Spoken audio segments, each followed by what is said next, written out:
Here are some of the funny stories from my Dungeons & Dragons game I was GMing that couldn't make it into the main Malachar storyline. I guess you could call this a prequel to that video. Enjoy! Prior to their confrontation with Malachar, the players had gotten information from their elderly turtle friend, Oogway. It's not Oogway! And were chasing down a piece of the Mournblade, which had fallen into the hands of a pharaoh and his dastardly cult. His lair was a massive temple that was protected by an eternal sandstorm that circled around it, and only by displaying his insignia would the sandstorm part, allowing people to enter. Once inside, the group split up. Two wanted to try and talk to the pharaoh in the upper chambers, while the other two were downstairs in the kitchen, snooping around. It wasn't long before the downstairs duo got caught, but sneakily killed the guard, and stashed his body inside one of the cupboards. As they tried to leave, another guard came in through the door. Hey, I thought I heard something. The duo murdered him and hid his body as well. As they tried to leave, again, another guard came in, so they stabby-stab, stashed him, repeat, again, and again, and again. It was lunchtime, so the temple guards were entering into the kitchen one by one. We cut to upstairs where the cleric and the sorcerer were having some nice tea, peacefully waiting to talk to the pharaoh and discussing what to do.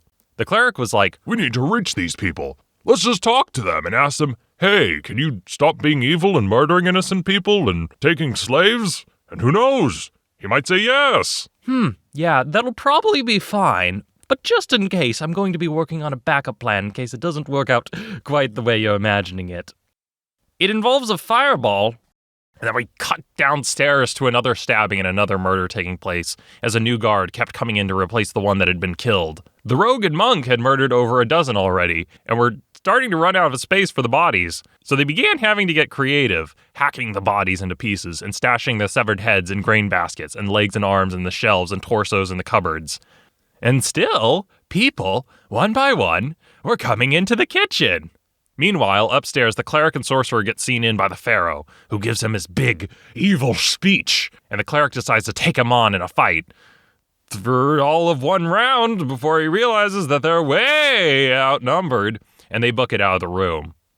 In the kitchen, the rogue and monk, completely worn out, tired, have killed well near 100 guards and stashed their bodies everywhere they could think of until they're just out of room. Finally, they get a chance to escape and book it out of there. As the cleric and sorcerer enter into the lower floors, it's awfully quiet down here, and notice that many of the guards aren't around. Quick, let's hide in the kitchen. That's a good idea. We'll hide in the grain basket. Horrified, he pops it open to see all these severed heads in them. And just like a horror movie, the other person opens up a closet, and all these arms and legs fall out. Horrified, they realize, Oh my god, these cultists were eating their own people! those savages! The two players run from the kitchen with the live guards behind them, and they hear, Oh my god, how'd they kill so many guards so fast? Those monsters! The players fled the temple with a blade in tow from the vault. While they had the handle and the blade, they still needed to get the thing forged back together. Instead of taking it to the dwarves, they decided to bring it to the local blacksmith because he was closer. Sure, I can reforge a sword. But what about these black tendrils of evil radiating off of it? Don't mind those, it's fine. The blacksmith smacks it with his hammer, but gets hit with a retaliatory necrotic attack, which causes some bleeding. Oh, looks like it cost a little bit of a cut, but it doesn't seem that bad. Quick, his hand, cut it off! The rogue whipped out his sword and sliced off the blacksmith's hand. Oh, why would you do that? It could have given you a disease, a curse, or something. You know, I probably just saved your life there. You're welcome. Anyway, can you try hitting it again? Look at what my hand was. Do you think I could do it again? Well, you have two hands, don't you?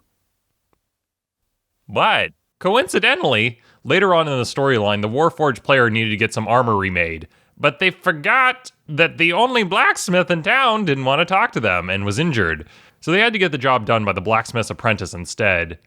Do you think you could repair adamantium? Oh, totally, yeah. Oh, don't you worry. Gee whiz, I can fix it up for you in a jiffy. Nope, that's fine. Never mind. I take it back. Don't you worry, gosh golly. I'm new and I'm learning, but I'm going to try my best. It'll be just righto. I immediately regret this. The players met up afterwards with his newly made armor. Did you just... I don't want to talk about it. Ever since then, our Warforged had this gnarly armor that he wore, with some parts attached with duct tape. And whenever he ran, his arms went straight up and down because the young apprentice blacksmith didn't give his armor any elbows. Later on in a town, they were getting attacked by enemies and discussing what to do. What if someone comes up the back door?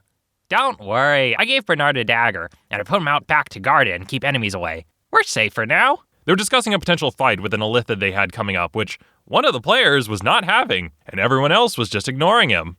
We can't just leave this problem here and run away, can we? Well, it seems like the problem we're having here is being in the same town as the Illithid. Perhaps if one of those two parties were to leave, that would solve the problem. I don't know. It sounds dangerous if we were to fight it. Well, you see, explaining this mathematically, there's a distance between us and the Illithid. If this value falls to 0, we're dead. But by increasing this value between the two of us as much as we can, we maximize our survivability.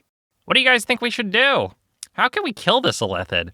They eat brains. Perhaps we could kill it by starving them out. Perhaps by depriving them of brains and removing our brains from the area. They had another encounter deep in the mines with several ogres, orcs, and goblins. The ogres had been fitted with these wooden barricades which allowed the goblins to ride on them and fire down on the players. They're from Mordenkainen's Tome of Foes, and they're pretty cool. I really like them. The players ended up setting an ambush in the clock tower. It wasn't until the orcs burst into the tower that the players realized something very important about the plan while they were waiting to jump them.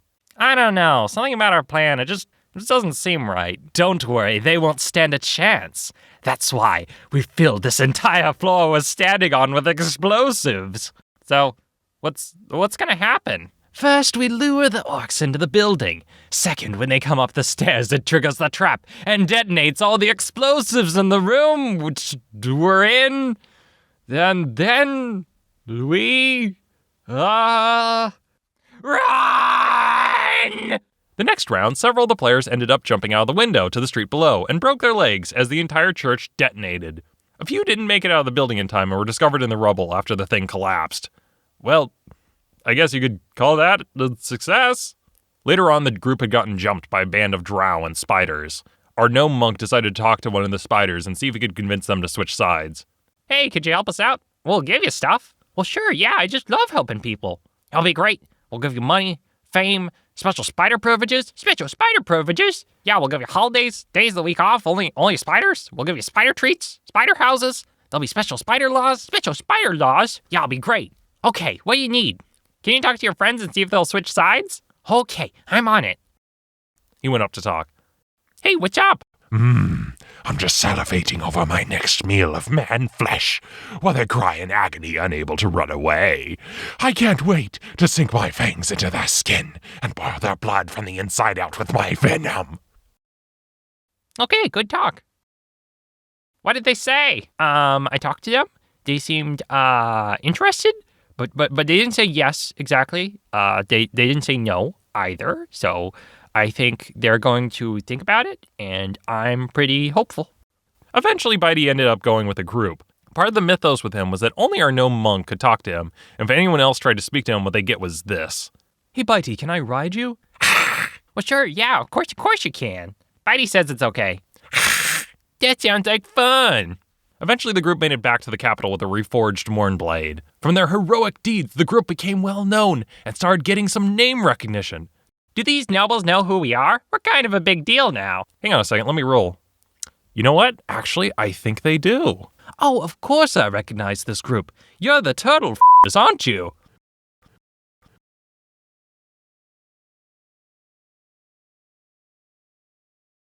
Me too, I'm very familiar with f***ing turtles. Oh yeah, I forgot that was a name. Hey, Ben, you gonna tell the story of how we got that name? Yeah, see, about that, this story is one which is not gonna get an animation. But that's the best part. I said I'm not animating it.